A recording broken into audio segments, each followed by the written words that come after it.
अस्सलाम वालेकुम everyone, welcome to MH vlogs with Ana. अच्छा जी, आज करते हैं जी बुक बाइंडिंग बच्चों की। और मैंने सोचा कि वैसे मैं हर दफ़ा खुद ही करती हूँ, इस दफ़ा मैंने सोचा कि मार्केट से करवा लेते हैं, क्या घर में करना है। लेकिन फिर वही बात कर के जी, जब मैं गई लेकर बुक्स तो मैं सेटिस्फाई नहीं होती। शायद हर वो बंदा जो खुद काम करने वाला होता है या खुद से कोई भी क्रिएटिविटी या कोई भी सेल्फ मेड मतलब सेल्फ वर्क करने वाला बंदा है, वो शायद दूसरों के काम करने पर कभी भी सेटिस्फाई हो ही नहीं पाता। बहरहाल मेरा भी कुछ ऐसा ही मामला था। एनी हाउ मैं फिर गई और मैंने फिर ये कुछ चीज़ें परचेज़ की बाइंडिंग के लिए। बुक्स जब मैं लेकर आई थी ना बच्चों की, तो मैंने उसी वक्त ये परचेज़ कर ली थी, साथ ही चीज़ें बाइंडिंग की। और फिर घर आकर मैंने इन सब बुक्स को सिलाई किया।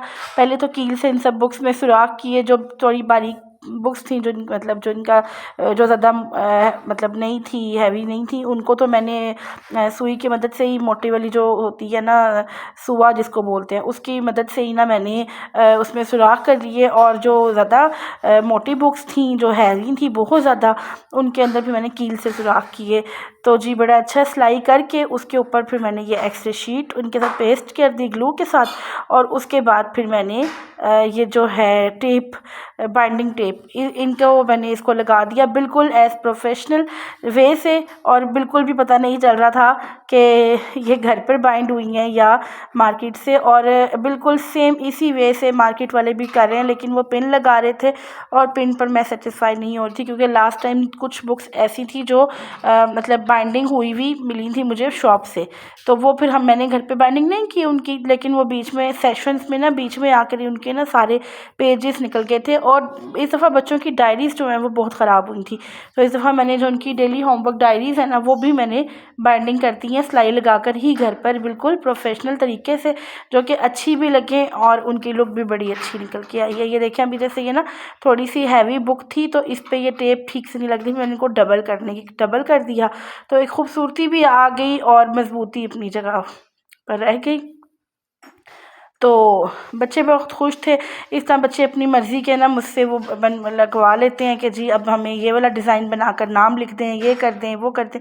तो फिर मैं उस तरह बच्चों की मर्ज़ी के मुताबिक ना इनको वो कर देती हूँ। और ये भी मेरे साथ पूरा साथ बैठ कर ना तो करवा रही होती हैं, देख रही होती हैं। फिर मुझे पूछती हैं, मम्मा आप भी अपनी ऐसे करती थी? फिर मैं इनको बता रही थी कि नहीं, मैंने अपनी तो कभी भी नहीं की, लेकिन आप लोगों की अब मैं करके दे रही हूँ, क्योंकि मुझे अच्छा भी लगता है कुछ बच्चों की ऐसे छोटे छोटे काम ना बाय सेल्फ करना। तो मैंने फिर सारी, और माशाल्लाह से ये सारी बुक्स वैसे मैंने तो मतलब सिलाई एक दिन पहले रात को की थी, और फिर ये भी नेक्स्ट डे था जब मैंने ये सारी शीट्स लगाकर टेपिंग वगैरह सारी कर ली थी इनकी।